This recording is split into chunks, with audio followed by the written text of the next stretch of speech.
Chris Canty is joining us on First Things First, and we're going viral. Eagles fans went bananas after winning their team's first ever Super Bowl. Even the cops got in the fun. Take a listen.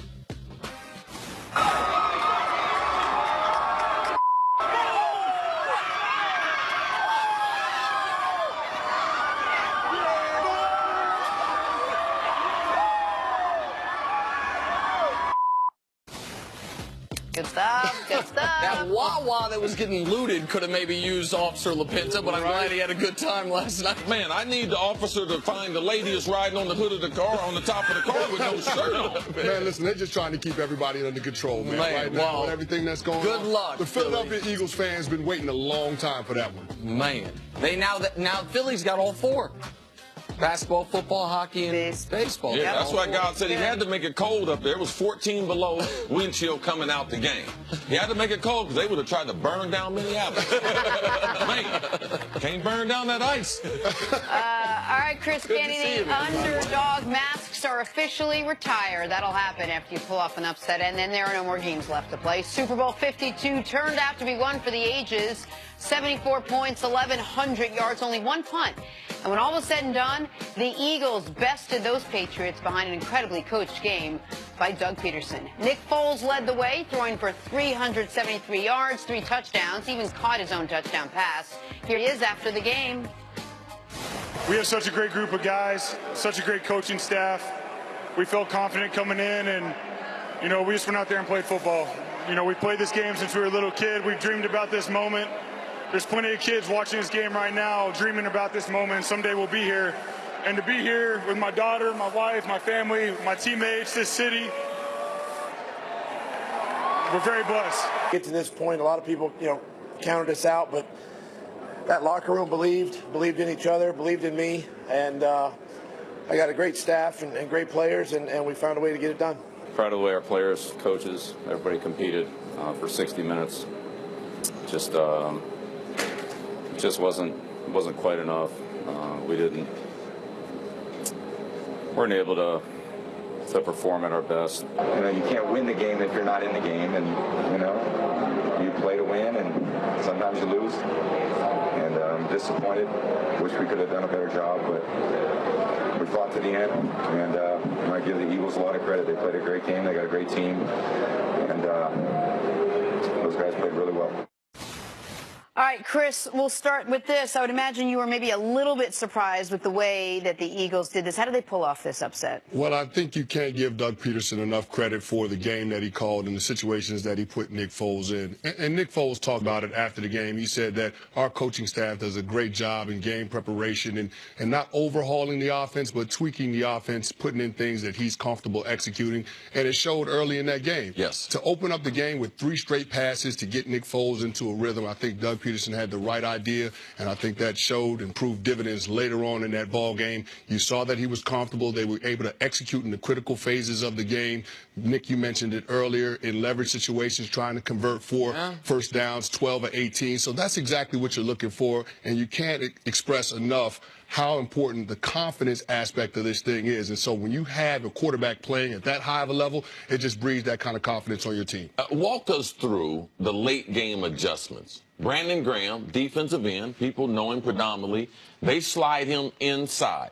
What happens on that play? Well, here's the thing. Shaq Mason is playing guard for a reason, because he can't block in space. Otherwise, he'd be playing offensive tackle. So what you have is a situation where Fletcher Cox is getting double-teamed, and so the other 3 amigos up front, they got one-on-ones. They got to get home. And that's exactly what Brandon Graham did. They slid him inside, so you're isolating one of your best pass rushers. He led the team in sacks on a guard who's not good in space, and he was able to have a 2-way go. He beat him around the edge in the B-gap, and then he made a great play on the ball. I thought it was pretty good ball security by Tom Brady in the pocket, but Brandon Graham just made an incredible play. And that's the thing about pass rush, right? Everybody wants to talk about sack numbers, but it's not necessarily the number of sacks you get. It's about being able to generate pressure at the right time in a game. And so when you have an opportunity to get those 3rd down sacks, end of half, end of game sacks, those count more. And we talked about it last week. I said the magic number for the Philadelphia Eagles defensive line was going to be 8+ quarterback hits. They got 9 in this game. They won the ball game. So we're going to talk about Nick Foles in a little bit. So I want to mention 3 names that I think were key, and one of which has not been mentioned yet on this show. First name is Zach Ertz, who's been the most reliable receiver. I know he plays tight end, but the most reliable pass catcher, I should say, on the Eagles all year long.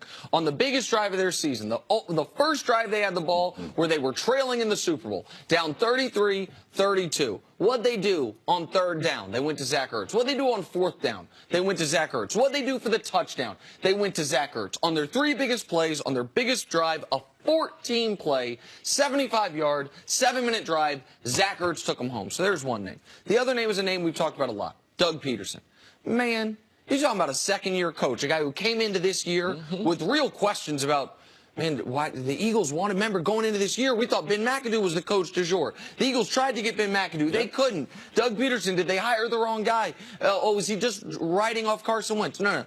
Doug Peterson goes into this game full aggression and maybe the gutsiest play call I've ever seen in the Super Bowl, the throw to Nick Foles on fourth down. And the last name I want to mention, one we haven't mentioned yet, Howie Roseman, the GM of this football team, who went out and got Alshon Jeffrey. Okay, Chicago, you don't want this talented young wide receiver. We're going to pair him with our talented young quarterback. Mid-season, all right, you know what? We have the best record in football. We're not done. Let's go get Jay Ajayi. We're going to have enough depth on our offensive line that somehow we can lose potential future Hall of Famer Jason Peters and have a guy come in and be okay. So I think all three of those guys, enormous reasons why the Eagles are sitting there champions today. The one thing we said the Patriots do better than anyone else is they figure out who your best guy is and they take him out, and it becomes a non-factor. And we all agree that Zach Ertz, you know, he's a Super Bowl tight end. He led the team in receptions and receiving yards. Why weren't the Patriots able to contain or stop Zach Ertz? Well, this is the thing, because they did a lot what the Patriots do. They changed their game plan. They came out, who are they throwing the ball? Getting the ball to Jeffries, getting it to him, running the ball. We mentioned the offensive line. They averaged 6.1 yards per rush.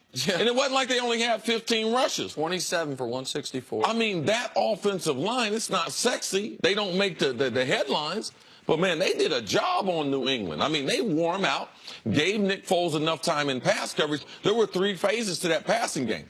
First started with Jeffries. He set the table, switched over to Nelson Aguilar, and then we had Zach Ertz put him to sleep at the end. So that game planning and how they adjusted going throughout the game, they couldn't. They had 6 receivers that had more than 3 catches. It's hard to defend. Man, where are they going? Oh, they're going over here. Oh, now they're going back to someone else. And a constant barrage of 3 running backs.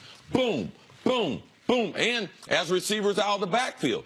All these things led to a great performance by the Philadelphia, especially their offense. And you got to be able to sprinkle the love around. It'd be easy to say, oh, Nick Foles, but you can't do it without the receiving core, offensive line, and the 3 running backs that had an impact on this game. No, you're right, CC, and I'm glad you gave the big guys some love, because football comes down to being able to block and being able to tackle. And I think that those were the situations that the Philadelphia Eagles excelled in. If you look at the New England Patriots' second offensive possession on that third down play, Rodney McLeod was able to make the tackle on Brandon Cooks when he tried to go over the top. That forced a field goal attempt, which they ended up missing. That's 3 points off the board. And then if you look at the Philadelphia Eagles' first possession in the second half, that 3rd and 6 from their own 19, Nelson Aguilar was able to break that tackle from Batamosi, and they end up converting for a first down. They go back and they answer New England Patriots' touchdown score with a touchdown score of their own. So you never know when those high leverage situations are going to come up, but it goes back to the fundamentals of football, and the team that executed the fundamentals at the higher level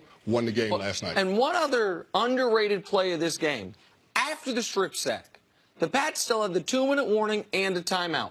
They hold Philly to a 3-and-out. It's a 5-point game. Elliott comes out there for a 46-yard field goal. He misses that field goal. A rookie. A rookie. He misses that field goal. All of a sudden, Tom Brady's with the ball right around the 35-yard line. Minute 10 left. Who the hell knows what happens? Yeah, Doug Peterson, even at that point with the rookie kicker, they get that score.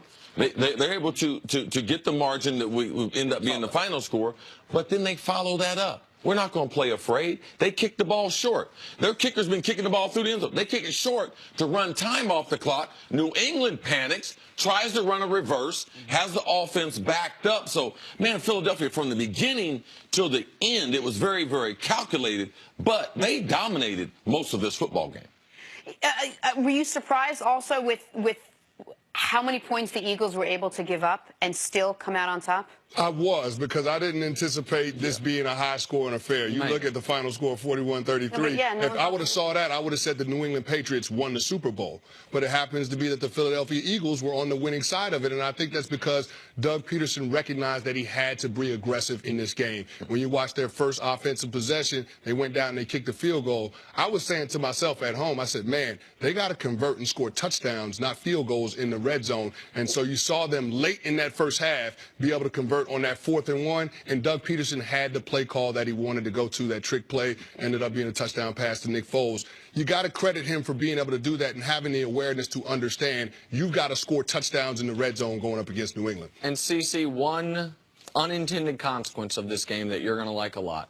No football teams anymore get to use the injury excuse.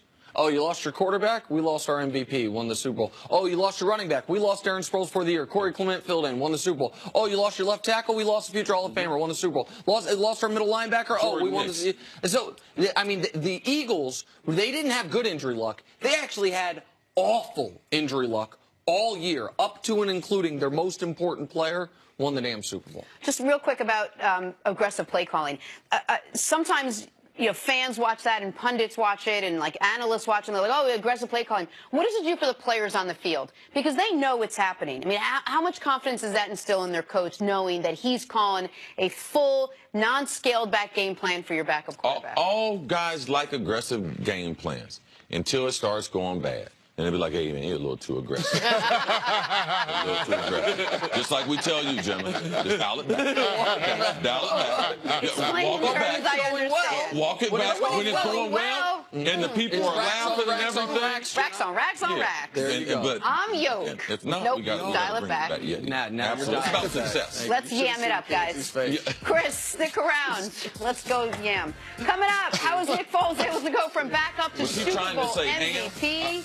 I thought it was That's ham. next Yams on. First things Go first. ham, just like when she said I'm yoke, she meant woke. Oh, woke. She's That's what I yoke. meant. No, you are. You are yoke.